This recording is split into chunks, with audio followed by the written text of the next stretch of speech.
आइए मिलाकी की किताब का मुतालिया करेंगे।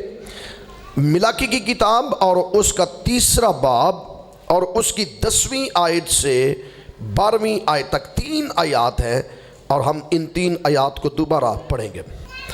पूरी दायकी ज़ख़ीरा खाना में लाओ ताकि मेरे घर में खुराक हो और इसी से मेरा इम्तिहान करो।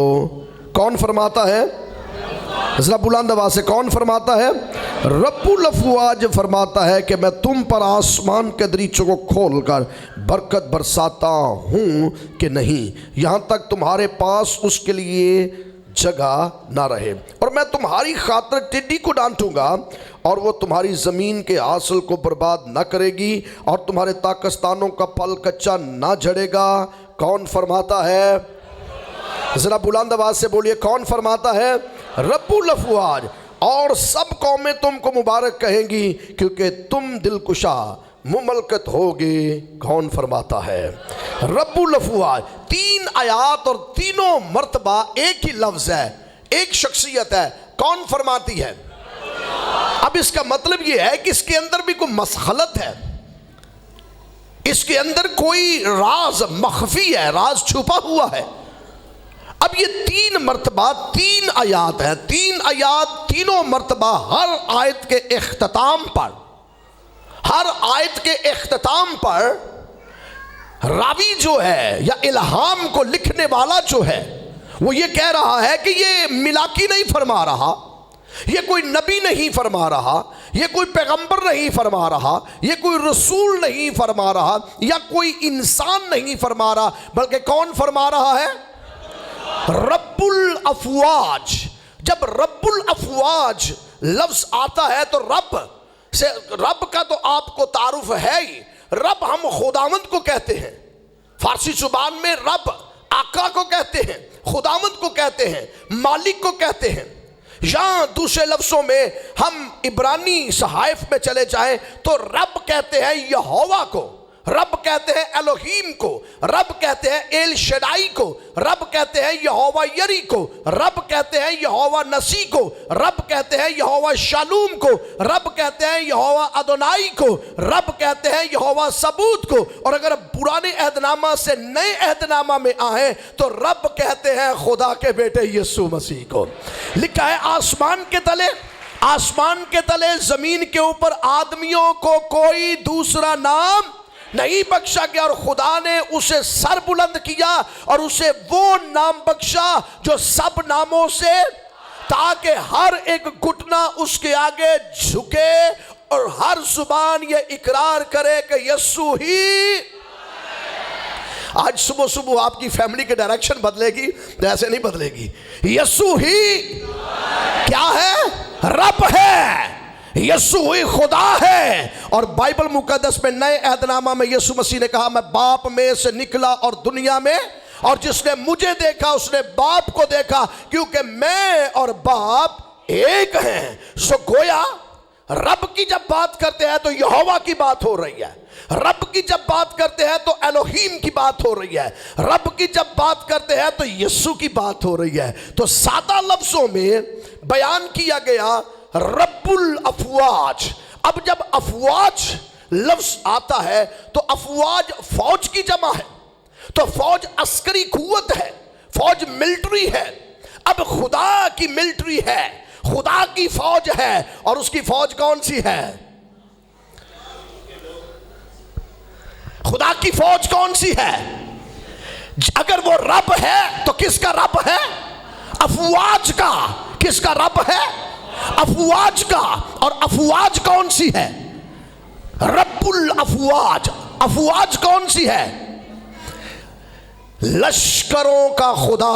फौज को लश्कर भी कहते हैं। फौज को क्या कहते हैं?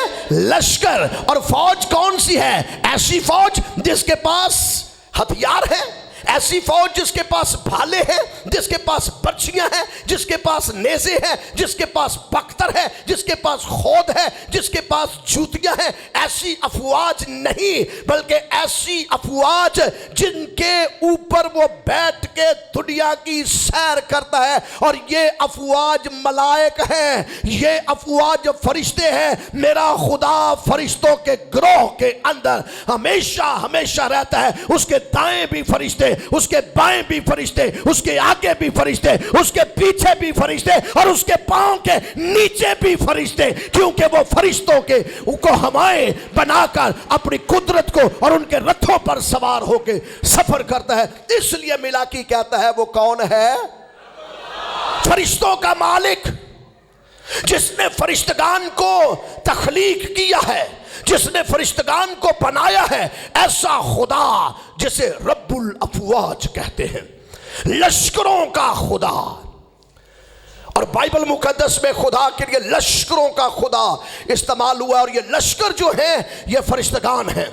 फिर इजरा में फल्क को लश्कर कहा गया है। सूरज, चांद, सितारे, सैयारे ये लश्कर हैं जो आसमान के ऊपर रहते हैं, जो आसमान के ऊपर अनवार के लिए हैं, नूर के लिए है। ये लश्कर हैं। और हमारा खुदा सूरज का बनाने वाला है, हमारा खुदा चांद का बनाने वाला है, हमारा खुदा सितारों का बनाने वाला है, हमारा खुदा सैयारों का बनाने वाला है। और ये सारा लश्कर उसके ताबे है। वो कहता है रोशनी हो जा, वो कहता है रोशनी हो जा, तो रोशनी हो जाती है। सूरज, चांद, सितारे उसके हैं। और फिर जितनी दुनिया के अंदर अफवाज की चीजें हैं, मिसाल के तौर पर परिंदे, चरिंदे, दरिंदे, इनके लश्कर भी बनाने वाला कौन है? सो कायनात और कायनात के जर्रे जर्रे को बनाने वाला रब्बुल अफवाज है, जो फौजों का खुदा है। मिलाकी अपना तारुफ नहीं करवा रहा, मिलाकी नबी अपना तारुफ नहीं करवा रहा। मिलाकी नबी तारुफ किसका करवा रहा है? फरिश्तों के खुदा का। हमारा खुदा फरिश्तों का खुदा, सूरज चांद को बनाने वाला खुदा, हवाओं को बनाने वाला खुदा, समंदरों को बनाने वाला खुदा, कायनात और कायनात के जर्रे जर्रे को पैदा करने वाला और बनाने वाले खुदा का तारुफ हो रहा है। और वो कहता है कि कौन फरमाता है? रब्बुल अफवाज फरमाता है। तो आज आपके साथ, मेरे साथ मिलाकी के जरिया से कलाम कौन कर रहा है? रब्बुल अफवाज। और रब्बुल अफवाज क्या फरमाता है? लिखा पूरी दायकी जखीरा खाना में लाओ। अब ये वजह क्या है कि क्यों उसने 3 मर्तबा हर स्टेप पर अपना तारुफ करवाया? खुदा मजबूर है अपने तारुफ करवाने के लिए। खुदा चाहता था कि मैं अपना इंट्रोडक्शन इस कौम को दूं। क्यों? वजह यह है, ये वो दौर है नहमिया का दौर। नहमिया और मिलाकी हम असर हैं।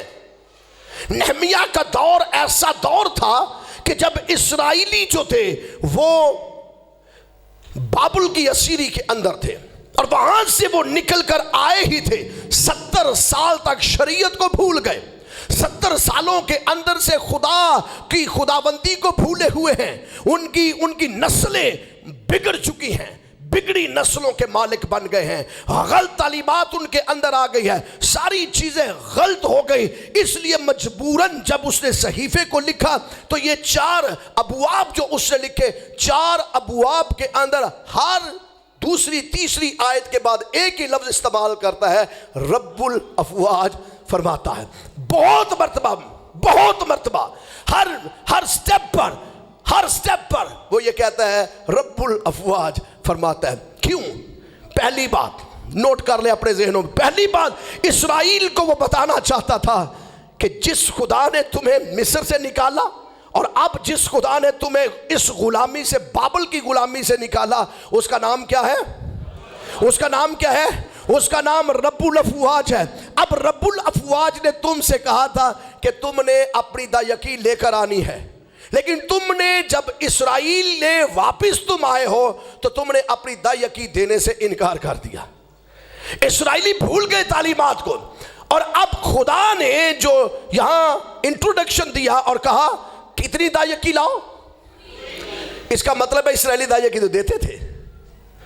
इस्राएली दायकी देते थे, लेकिन कितनी देते थे? इस हवाला के मुताबिक अगर वो ये कहता कि तुम दायकी नहीं देते तो इसका मतलब है उसने लिखना था सारे दायकी लाओ, लेकिन उसने कहा नहीं, पूरी लाओ। पूरी का मतलब यह है, ये जोर दिया गया है कि पूरी नहीं लाई जाती, क्योंकि अहबार की किताब के अंदर खुदा ने हुक्म दिया, गिनती की किताब के अंदर खुदा ने हुक्म दिया, इस्तिस्ना की किताब, इन तीनों कुतुब के अंदर खुदा ने इसराइलियों को हुक्म दिया कि तुमने दायकी देनी किस चीज़ की है? सारी इजनास की, बीज की पैदावार की, जमीन की पैदावार की, जो तुम्हारे चौपाए हैं उसकी, जो तुम्हारे पास जानवर है उसकी, इनमें से जितनी चीजें तुम्हारी आमदन से आती है वो सारी की सारी की दायकी तुमने देनी है, और वो खुदा की है। लेकिन इस्राएली करते क्या थे? इस्राएली एक पोर्शन अपने पास रख लेते थे और थोड़ा सा खुदा को दे देते थे। इसलिए खुदावंद का खादिम मिलाकी कहता नहीं, ये रवैया ठीक नहीं है। खुदा चाहता है कि पूरी दायकी लाओ। और अगला जो नुक्ता खुदा ने दिया, दायकी लाओ, और आगे लिखा है ताकि मेरे घर में, ये अकल से बाहर है। क्यों पूरी दायकी लाओ? मेरे साथ रहिए। क्यों पूरी दायकी लाओ? ताकि मेरे घर में खुराक हो, इसलिए लानी है पूरी दायकी। आधी दायकी से मेरी रोटी पूरी नहीं हो रही, खुदा फरमाता है। इसलिए आगे जाके लफ्ज क्या लिखा है? कौन फरमाता है? रब्बुल अफ़वाज फरमाता है, मैं भूखा हूं, मेरे पास नहीं है पैसे, मेरे पास नहीं है खुराक। अब हो खुदा, लश्करों का खुदा, और कहे मेरे घर में खुराक लाओ, ताकि मेरे घर में खुराक हो। अब इसका मफहूम समझ लीजिए ताकि आप इस बात को समझ सके। इसका मतलब दो तरह से है जो खुदा ने दिया है। पहली बात, खुदा ने जब इस्राएलियों को हुक्म दिया और इस्राएलियों से कहा कि सारी दायकी लेकर आनी है, तो इसका जो पहला मतलब है, खुदा ने यह कहा कि यह दायकी इसलिए लानी है कि ये सारे का सारा पैसा जो है दायकी का, 11 कबीले पैसा लेकर आए, इजनास लेकर आए, घरों के अंदर से चीजें निकालें और वो मेरे घर के अंदर लाएं, और इस दायकी से जो हैकल है उसके अंदर जितने काम हो रहे हैं वो काम हो, जितने वहां पर काम करने वाले हैं उनके चूल्हे जले।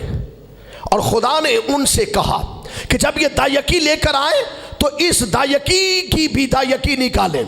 मैंने लास्ट भी ये बताया था, इसलिए आज भी बताना जरूरी समझता हूं कि जो दायकी लाई जाती है, 11 कबीले लाए, लावी उस दायकी की दायकी निकाले ताकि ये गरीबों, यतीमों, बेवाओं, बेआसरों और ऐसे लोगों की इमदाद के लिए हो जो चर्च के अंदर, हैकल के अंदर आते हैं और आकर दुआ करते हैं, खुदावंद हमें मुहैया कर। तो चर्च के पास इतना कुछ हो कि जो भूखा आता है, जो गरीब आता है, जो मोहताज आता है, जो हाजतमंद होता है, चर्च उसको अदा करे, हैकल उसको अदा करे, और जो गरीब का ख्याल रखता है खुदावंद को कर्ज देता है। ये है इसका मफहूम। एक पहला मफहूम, मेरे घर में खुराक हो, कि मेरा घर चलता रहे।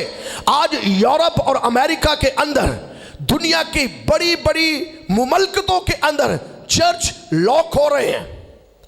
मैं यूरोप के अंदर जब था, मैंने अपनी आंखों से देखा चर्च बंद किए जा रहे हैं। अमेरिका के अंदर चर्च बंद होते नजर आए। यूके के अंदर बहुत से चर्चेस, बड़े बड़े चर्चेस है बंद। मैं उसके पीछे तहकीक की, मैंने रिसर्च की, क्या वजह है कि ये चर्च बंद क्यों हो रहे हैं, चर्च को ताले क्यों लग रहे हैं। उन्होंने जो सबसे बड़ी रीज़न बताई वो ये है, हमारे यूटिलिटीज़ बिल्स जो है वो अदा नहीं हो रहे। तो मैंने उनसे पूछा कि आपने ये क्यों अदा नहीं किए जा रहे। कहा ये उन्होंने कि जो जनरेशन है हमारी, ये जनरेशन जो है ये चर्च की तरफ राग़िब नहीं है, और जो हमारी पहली जनरेशन है जो उसमें बुजुर्ग हैं वो सारे पेंशन्स पे हैं, वो अपनी टाइथ देते हैं, लेकिन इतनी टाइथ नहीं होती कि हम इसका सारा अखराजात बर्दाश्त कर सके। तो इसलिए खुदा ने कहा कि सारे यूटिलिटीज़ बिल्स, सारी चीज़ों की आसाइश, सारी चीज़ों को बनाना मेरे घर के लिए, ये तुम्हारी दायकियों से होगा। दूसरा काम, इसके अंदर जो पासबान हैं उनके लिए खुराक होगी। तीसरा काम, जो बड़ा काम है, मेरे घर में खुराक हो। तीसरा काम, इस पैसे से इवेंजलिज्म की जाए।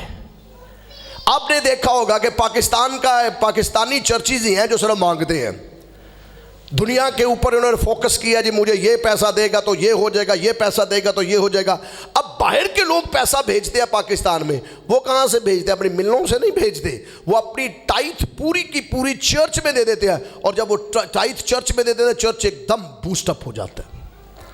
अगर आपकी पूरी दायकी चर्च के अंदर आती है, 2, 3, 4 अशखास की, एकदम चर्च ऊपर चला जाता है। और फिर चर्च क्रूसेड्स भी कर सकता है, सेमिनार भी कर सकता है, प्रोग्राम भी कर सकता है, किताबें भी छाप सकता है, इंजील सुना सकता है। और वो इंजील जो आपके पैसों से प्रिंट होती है, वो इंजील, वो किताबें, वो डीवीडीज, वो चीज़ें जो इंजील की तशहीर के लिए हैं, आपके पैसों से प्रिंट होती है। तो आपका पैसा ट्रैवल कर रहा है, और चलते चलते जिस शख्स ने उस बाइबल को पढ़ा, जिस शख्स ने उस किताब को पढ़ा, जिस शख्स ने उस डीवीडी को देखा, जिस शख्स ने उस कलाम को सुना, उसने मसीह को कबूल किया, तो खाते आपके में लिख दिया गया। क्यों? वजह मेरे साथ है, ताकि मेरे घर में खुदा भूखा नहीं है। वो कहता है अगर मैं भूखा होता तो तुमसे कह देता, जंगल के एक एक जानवर मुझे जानता है। चर्चिस इसलिए बड़े बड़े प्रोग्राम्स नहीं कर सकते। आप देखें, गोरा आता है, कहता है हम क्रूसेड करेंगे, कितना बजट है? क्या चर्च ऑफ पाकिस्तान का जो चर्च है ये नहीं खुद कर सकता? खुद कफील हो सकता है ताकि मेरे घर में खुराक हो। और यही समझाया मिलाकी ने कि देखो खुदा फरमाता है मेरे घर में खुराक हो। वजह यह है कि तुमने पैसा देना छोड़ दिया, काहिन कामों पे चले गए। नहमिया ने कहा कि काहिन कामों पे चले गए, खुदा की लानत कलीसिया के अंदर, इस्राएल के अंदर आई है। और जब वापिस उसने बुलाया कि आओ काम करो और जितना पैसा है ये सारा देंगे हम, और जब उन्होंने खुदा के घर में पैसा लाया तो बाइबल बताती है हैकल भी बन गई। हैकल के अंदर से बहुत सी बरकतें निकली, क्योंकि चर्च एक ऐसा ऑफिस है, चर्च एक ऐसी जगह है जहां से बरकतों के सोते फूटते हैं। ताकि मेरे घर में खुराक का मतलब है कि उसके घर के तमाम अखराजात पूरे किए जाएं। मैं अपनी मिसाल देता हूं। मैं फिर आज आपको अपनी मिसाल इसलिए देता हूं, फिर बाकी दुनिया के जितने पासबान हैं उनकी मिसाल देता हूं। ये गोल्डन स्पून लेकर हम पैदा नहीं हुए, बहुत नीचे जगह से खुदा उठाता है। और ये जितने बड़े बड़े मिनिस्टर्स हैं, खुदावंद की खिदमत करते हैं, बड़े बड़े उनके पास तैयारे हैं, जहाज़ हैं, गाड़ियाँ हैं, तो उनके घर से तो नहीं ली उन्होंने। कहाँ से ली हैं? चर्च ने। कहाँ से ली हैं? कलीसिया से। बिल्डिंग्स कहाँ से बनती हैं? कलीसिया। सेमिनार कौन करवाते हैं? कलीसिया। क्रूसेड्स कौन करवाते हैं? कलीसिया। लिटरेचर कौन बनवाता है? कलीसिया। पास्टर के अखराजात कौन पूरे करता है? कलीसिया। ताकि मेरे घर में खुराक हो। और ये जब एक खादम को आप सामने खड़ा कर देते हैं तो इसका मतलब ये है कि जब वो प्लान करके ये काम करता है कि हमने ये काम करना है, हमने ये काम करना है, हमने ये काम करना है। आप जानते हैं कि मैं बड़े बड़े प्रोजेक्ट्स कई मरतबा एकदम कह देता हूं और मेरा खुदा आपकी दुआओं के वसीला से वो पूरा भी कर देता है। वजह क्योंकि कलीसिया देने वाली है। जो कलीसिया देने वाली है वो कलीसिया बढ़ती जाएगी, मल्टीपल होती जाएगी। आगे बढ़ेंगे, इतना वक्त नहीं कि मैं और ज़्यादा इस पे बात कर सकूं। पूरी दायकी ज़ख़ीरा खाना में लाओ ताकि मेरे घर में खुराक हो। और आगे खुदावंद फरमाता है इसी से मेरा क्या करो? मेरा इम्तिहान करो। एक सवाल मैं आपसे करने लगा हूं और ये आपके दिल का है। इस पे मैंने बड़ी देर सोच विचार करता रहा, बहुत से टेलीफोन्स भी मुझे मौसूल हुए, बहुत मर्तबा, ये माजी की बातें कर रहा हूँ, बहुत मर्तबा इस पे मैंने सोचा, कलाम में से देखा और आज वही बात आपसे करना चाहता हूँ। कई मर्तबा हम कहते हैं ओके ये मैंने कलाम सुन लिया, बड़े इमोशनल हो गए, मिल गई दाइये की चर्च को। अब वो करते क्या हैं? एक मर्तबा दाइये की दे ली, 2 मर्तबा दे ली, बाद में कहते हैं खुदा ने कहा था मेरा इम्तिहान करो। हालाती जी ने बदलाव तो कुछ नहीं है। मैंने दाइये की भी दे दी, मैंने दाइये की भी दे दी, बदलाव तो नहीं आया। 1 महीना, 2 महीने, तीसरे महीना, फिर क्या करते हैं? फिर स्टॉप कर देते हैं। हालात अब मेरे साथ रहिए। खुदा ने क्या कहा? ताकि मेरा आप कहते हैं जी देखिए मैं अपनी मिसाल के तौर पर जी मेरा 10,000 रुपया है तो मैं 1,000 रुपया खुदावन तेरे घर में ये रख दिया, मैंने दे दिया, और फिर आप दुआ करते रहे पूरा महीना, खुदावन मैं तेरा इम्तिहान कर रहा हूँ, तू मुझे दे मुझे दे मुझे दे। फिर दूसरा महीना आ जाता है, खुदावन को फिर आप ला कर दे देते हैं, फिर कहते हैं मुझे दे मुझे दे। फिर तीसरा महीना हालात वैसे के वैसे रहते हैं, हालात नहीं बदलते, खर्चे भी नहीं पूरे होते, हालात वैसे ही रहते हैं, हम डिस्करेज हो जाते हैं। याद रहे कई मर्तबा हम दायकी इस लालच से दे रहे होते हैं कि खुदावन तू दे तू दे तू दे, और हमारा फोकस सिर्फ सिर्फ सिर्फ इस पर होता है कि तूने कहा कि मैं तेरा इम्तिहान करूं तो ठीक है, फिर करता हूं। तो इम्तिहान में कितनी देर लगी? मेरे साथ रहिए जरा, मेरे साथ रहिए। इब्राहिम का खुदा ने एक दिन इम्तिहान किया, कहा कि तू अपना बेटा लेकर कोहे मूरिया पर जा और उसे क्या कर? कुर्बान कर। पहले दिया नहीं, और अगर दिया है तो कहा क्या? उसे क्या कर? कुर्बान कर। कोई है जो अपने बेटे को कुर्बान करे? तू अपना बेटा कुर्बान कर, टेस्ट है, कर बेटा कुर्बान। तो बाइबल मुकद्दस में लिखा है कि उसने अपने बेटे को कुर्बानी के लिए जब रखा तो बाइबल बयान करती है कि उस वक्त आवाज आई कि इसको छोड़ दे और वहां देख एक बर्रा है, उसे निकाल और उसको इसके इव्ज कुर्बान कर। और जब उसने उसको उस बर्रे को उसके इव्ज कुर्बान किया तब इब्राहिम ने क्या कहा? खुदा क्या है? जरा बुलंद आवाज से बोलिए। तब उसने कहा खुदा क्या है? यहोवा यरी है। इसने क्या किया? मुहैया किया। टेस्ट किसका हुआ? खुदा कहता है मेरा इम्तिहान करो, ले इब्राहिम कर है।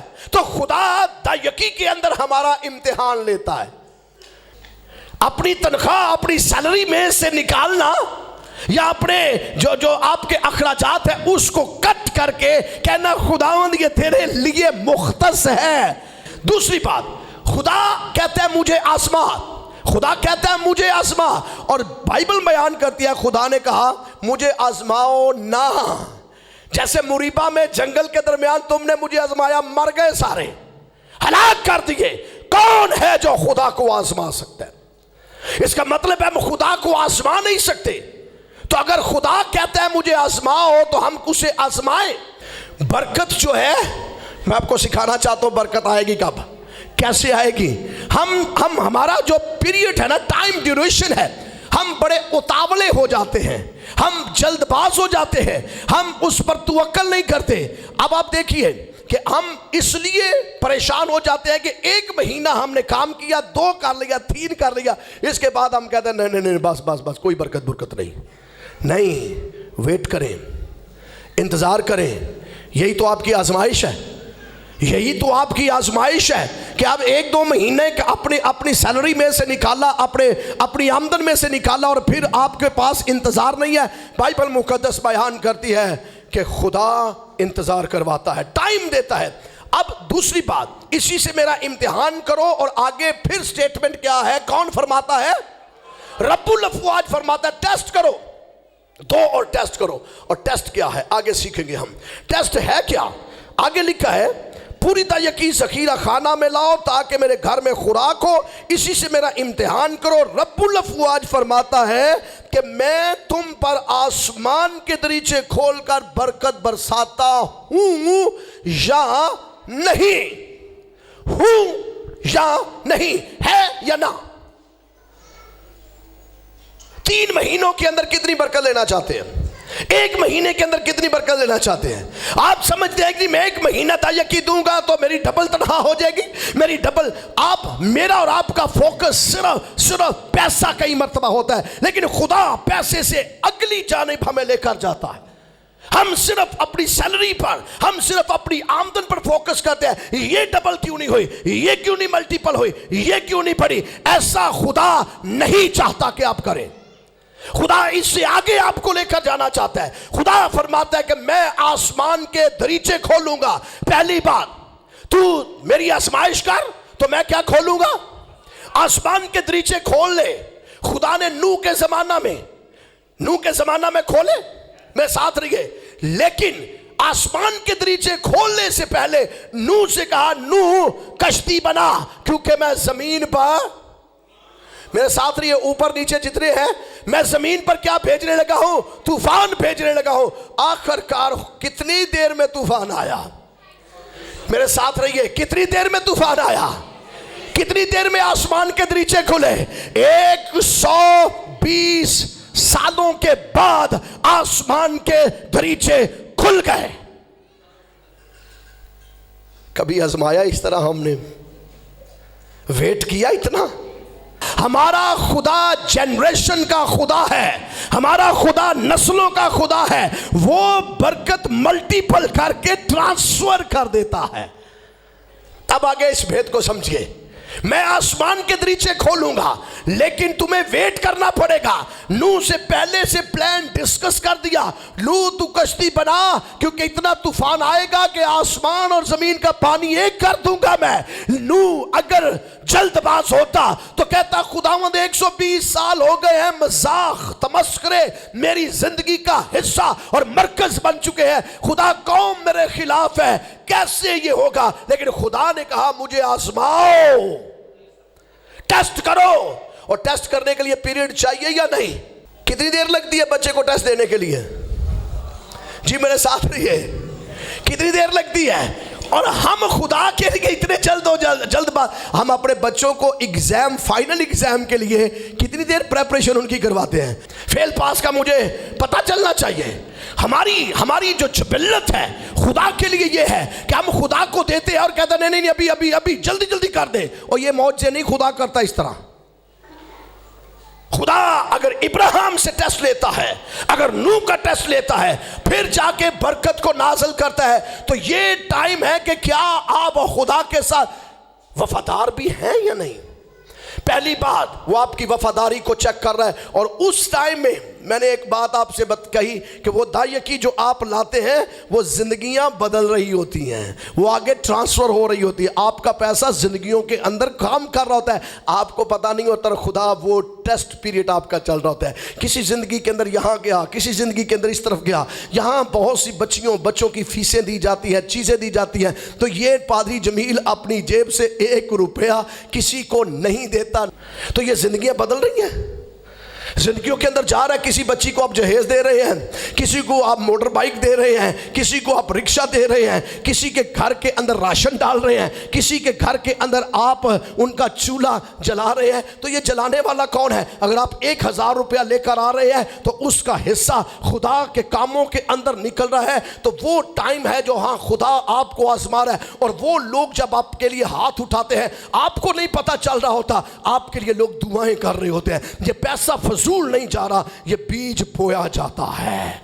और बीज एकदम नहीं उगता, बीज एकदम नहीं उगता, बीज एक दिन में भी नहीं उगता। दाना जमीन में अकेला बोया जाता है और जब तक वो मर ना जाए फल बो दिया जाता है। तो खुदा चाहता है मेरा इम्तिहान करो। रब्बुल अफवाज फरमाता है जब मैं टेस्ट हो रहा होगा, मैं आहिस्ता आहिस्ता तेरे लिए दरीचे खोलता जाऊंगा। लोग तेरे लिए दुआ कर रहे हैं, चर्च तेरे लिए दुआ कर रहे हैं, तेरे लिए रिक्वेस्ट हो रही है, खुदा आपके लिए दरीचे खोलता जाता है। और कितने दरीचे खोलेगा? आसमान के दरीचे खोलेगा। और आगे लिखा है जब आसमान के दरीचे खोल देगा तो आगे खुदावंद का कलाम क्या फरमाता है, सुनिए गौर से।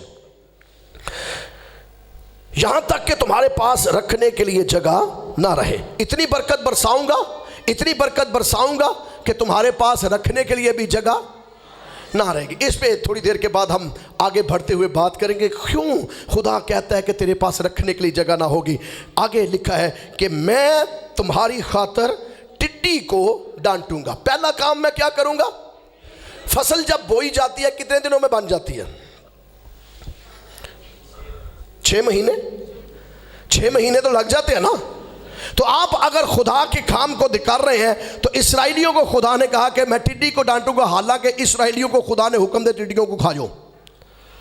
टिड्डी एक मुकद्दस फल भी है, टिड्डियों के लिए खुदा ने कहा इन्हें खाओ भी। अब मुकद्दस यूहन्ना भी टिड्डियों को खाते हैं। गोई एक फल भी है, लेकिन एक टिड्डी जो है जो फसलों को खा जाती है, वो जिस समत जाती है फसलों को तबाह बर्बाद कर देती है। खुदा कहता है मैं टिड्डी को डांटूंगा। और इमसाल की किताब में लिखा है टिड्डी वाहद एक हशरात है, एक ऐसा परिंदा है जिसके पास कोई बादशाह नहीं है, कोई लीडर नहीं है, लेकिन उनकी कतारें कभी टूटती नहीं है। वो जिस समत जाती हैं सारे उधर ही जाती हैं। तो खुदा कहता है कि मैं तेरी खातर टिड्डी को डांटूंगा और वो तेरी फसलों को बर्बाद नहीं करेगी। तेरे तेरे तेरे जो काम हैं उनको वो बर्बाद नहीं करेगी। तूने अगर कोई बिजनेस शुरू किया हुआ है तो मैं उसको भी डांट दूंगा जो तेरे खिलाफ है। अगर इसको टिड्डी को आज की इंटरप्रिटेशन के अंदर लेकर आए, आज की तशरीह के अंदर लेकर आए, तो खुदा कहता है कि जो तूने बिजनेस शुरू किया है उस बिजनेस के अंदर जितने तेरे मुखालफ हैं मैं उन्हें डांटूंगा। खबरदार, अगर तेरा बिजनेस क्लैप्स होने वाला है, बर्बाद होने वाला है, तो मैं उन सोर्सेस के सामने खुद खड़ा हो जाऊंगा। क्योंकि मैं कौन हूं? मैं कौन हूं? मैं रब्बुल अफ़वाज हूं, मैं फौजों का खुदा हूं। मैं फरिश्तों को भेजूंगा, चल खड़े हो जाओ, लाइन बना लो, लाइन बना लो। इसका बिजनेस फ्लॉप नहीं होने देना, इसकी चीज़ों को बर्बाद नहीं होने देना, इसके घर के अंदर चोरी नहीं होने देनी, इसके पैसों को गिरने नहीं देना। आपके बिजनेस के लिए खुदा फरिश्तों को हुक्म देगा, आपके कारोबार के लिए, आपकी नौकरी के लिए, जहां आप नौकरी कर रहे हैं, अगर आपके कोई मुखालिफ है तो खुदा उस मुखालिफ का मुंह बंद कर देगा। क्योंकि वो कहता है मैं तेरी खातर डांटूंगा। जिसे खुदा डांटे उठ सकता है? आप खुदा के साथ खड़े हैं, खुदा आपके साथ खड़ा है और खुदा आपके लिए लोगों को क्या करता है? डांटता है। आखिरी बात जो इस नुक्ते के अंदर है, लिखा है मैं तेरी खातर टिड्डी को डांटूंगा और तुम्हारी जमीन के हासिल को बर्बाद ना करेगी और तुम्हारे ताकस्तानों का फल कच्चा ना झड़ेगा। ये बड़ा सेंसिटिव मुआमिला है, बहुत हसास मुआमिला है फैमिलीज के लिए। बाइबल मुकद्दस बयान करती है कि पेट का फल खुदावंद की तरफ से अजर है। किसका फल? पेट का फल खुदावंद की तरफ से अजर है। इसका मतलब क्या है? इसका मतलब यह है कि अगर एक फल जो लगता है आपके ताकस्तानों में, तो आपकी बीवी खुशनुमा ताक आपके घर के अंदर है, आपकी फैमिली, आपकी वाइफ खुशनुमा ताक है आपके घर में। और ये ज़बूर की किताब के अंदर लिखा है तेरी बीवी तेरे घर के अंदर मेवादार। आप ईमान रखते हैं? तेरे ताकस्तानों का फल कच्चा, तेरे ताकस्तानों का फल कच्चा ना चढ़ेगा। तेरी बीवी तेरे घर के अंदर मेवादार ताक की मानद है। और जब खुदा उसे उम्मीद देगा तो मैं तेरे डीएनए का खुदा हूं, मैं तेरी औलाद को जब तू भी नहीं जानता, कोई नहीं जानता, उसे अपने हाथों पे मां के पेट में ही उठा लूंगा और फिर कभी वो कच्चा नहीं झड़ेगा, फिर वो कभी कच्चा नहीं झड़ेगा। फिर आपको डॉक्टर के पास जाने की जरूरत नहीं पड़ेगी कि देखिए जी मेरा प्रॉब्लम बन गया है, मेरा प्रॉब्लम बन गया है, तो इस बच्चा जाया हो चुका है या मेरी बीवी बर्बाद हो रही है, खराब हो रही है। खुदा फरमाता है मैं तेरा कच्चा फल नहीं झड़ने दूंगा। खुदा आपके साथ कलाम करता है, आप उसके लिए काम कर रहे हैं ना, तो क्या खुदा कहता है मैं तेरे घरों के अंदर से कच्चा, तेरी ताक क्या फल है, तेरी बीवी तेरे घर के अंदर खुशनुमा ताक है, मैं उसका फल भी कच्चा नहीं झड़ने दूंगा। सकात हो ही नहीं सकता, हम्बल जाया हो ही नहीं सकता, प्रेगनेंसी खत्म हो ही नहीं सकती। अगर आप खुदा के साथ वफादार हैं तो आपकी प्रेगनेंसी नहीं खत्म हो सकती और वो डीएनए जो आपका डेवलप हो रहा है वो बढ़ता जाएगा। हमारा खुदा जनरेशन का खुदा है, हमारा खुदा डीएनए का खुदा है। वो कहता है मैं तुझे भी बरकत दूंगा, तेरे डीएनए को भी बरकत दूंगा और वो कच्चा नहीं तेरा फल झड़ेगा क्योंकि मैं तेरा खुदा हूं। और बाइबल मुकद्दस पे आगे खुदा फरमाता तेरे ताकस्तानों का कच्चा फल ना झड़ेगा। रब्बुल अफ़वाज, यह झूठा है या सच्चा है? जरा बुलंद आवाज से, ये झूठा है या सच्चा है? अगर रब्बुल अफ़वाज सच्चा है तो वो ये कहता है तेरी ताक के अंदर से कोई फल कच्चा नहीं चढ़ेगा। रब्बुल अफ़वाज फरमाता है कभी तेरे घर के अंदर अस्कात नहीं होगा, कभी तेरे घर के अंदर हम्बल जाया नहीं होगा, क्योंकि मैं फरमाता हूं ऐसा होगा। और जो उसमें से पैदा होगा वो भी बाइसे बरकत होगा, क्योंकि मैंने इतनी बरकत दी। 120 साल तक उसने बरकत का इंतजार किया, 120 साल तक आसमान के दरीचे खुलने का इंतजार किया, और 120 साल के बाद ऐसा हुआ आसमान के भी दरीचे खुल गए, जमीन के भी दरीचे खुल गए। मैं आपसे खुदा का खादिम होते हुए कहता हूं, अगर आपकी हयात में वो प्रॉस्पेरिटी नहीं आई तो आप अपने बच्चों पर जो इन्वेस्ट कर रहे हैं, जो कुछ उन्हें दे रहे हैं, आप अपने बुढ़ापे में भी देखेंगे कि मल्टीपल बरकतें आ जाएंगी, मल्टीपल बरकतें आ जाएंगी। यहां तक आपके पास रखने के लिए जगह नहीं होगी। तो हम समझते हैं सिर्फ मैं ही करूंगा। जो आपकी नस्ल है वो कौन है? जो आपका डीएनए है वो आप हैं, जो आपका तुखम है वो आप हैं, और जो आपने बीज बोया है, बाइबल मुकद्दस बताती है जो आपने बीज बोया है वो उगेगा, वो जाया नहीं जाएगा। आपका दिया हुआ एक एक रुपया कभी जाया नहीं जाता। आपकी नजर में जाया हो सकता है, लेकिन खुदा की नजर में वो जाया नहीं हो सकता। ना आपके बच्चे टेंशन के अंदर आएंगे, बच्चों की पढ़ाइयाँ भी ठीक हो जाएंगी, बच्चों की एजुकेशन भी ठीक हो जाएगी। फिर आप ये नहीं कहना पाएंगे कि मैं इतना पैसा इन्वेस्ट करता हूँ बच्चे फेल हो गए। आप सिर्फ अपने ऊपर फोकस कर रहे हैं, आप सिर्फ अपनी आमदन पर फोकस कर रहे हैं। छोड़ दीजिए इस फोकस को, जरा देखिए जो कुछ आप बोल रहे हैं वो आपकी औलाद काट रही है या नहीं काट रही। या आप आज किराए पे, कल आपकी औलाद भी किराए पे। आज आप इस फाइनेंशियल ब्लेसिंग को नहीं हासिल कर रहे, बाकी ब्लेसिंग को नहीं हासिल करे, आपकी औलाद भी वैसे ही है। वजह यह है कि हमने जो बीज बोया है, बाइबल बयान करती है कि माँ बाप ने अंगूर खाए और औलाद के दांत खट्टे हो गए। और अगर माँ बाप बीज बोएगा अच्छा तो औलाद अच्छा काट लेगी। खुदा आज कलाम करता है कि मैं सिर्फ ये कोई चंद सालों का खुदा नहीं हूं, ये तेरी नौकरी का ही खुदा नहीं हूं, ये छोटे से तेरे काम का खुदा नहीं हूं। मैं इस छोटे काम को एक्सटेंड करने लगा हूं। मैं इसकी एक्सटेंशन ऐसे करूंगा, तेरी बेटी, तेरा बेटा, तेरी बहू, तेरा दामाद, ऐसी एक्सटेंशन करूंगा कि तू घर में बैठा होगा और सोच रहा होगा मेरी तो इन्नी को तनख्वाह सी, मेरी तो औकात नहीं, मेरे बच्चे एडे एडे बड़े और इन्ने ने बड़े ओहदियां ते बैठ गए ने। ये है ब्लेसिंग, ये है डायरेक्शन जो खुदा आपकी बदलना चाहता है। आप सिर्फ चंद लम्हों के लिए सोचते हैं, मैं और आप उतावले हो जाते हैं, जल्दबाज हो जाते हैं, हुआ नहीं है। लेकिन आप बीज बोते जाएं। आखिरी बात, टाइम तो नहीं है इतना, लेकिन 1-2 मिनट के लिए आखिरी बात, किसी वक्त फिर खुदा ने चाहा तो इसको मैं आगे बढ़ाऊंगा। आखिरी बात, सब कौमें तुमको मुबारक कहेंगी। सब कौमें, सब हमसाए, सब मोहल्लेदार, सब फैमिली मेंबर्स तुमको मुबारक कहेंगे, तुम दिलकुशा मुमलकत होगे। और फिर कौन फरमाता है? रब्बुल अफ़वाज फरमाता है कि तुम हो जाओगे। अगर तो वो झूठा है तो छोड़ दीजिए उसे, अगर वो सच्चा है तो अमल कीजिए उस पर। रब्बुल अफ़वाज, 3 आयात, 3 मरतबा रब्बुल अफ़वाज। रब्बुल, हर बात को कंक्लूड करने के लिए कहा। कौन फरमाता है?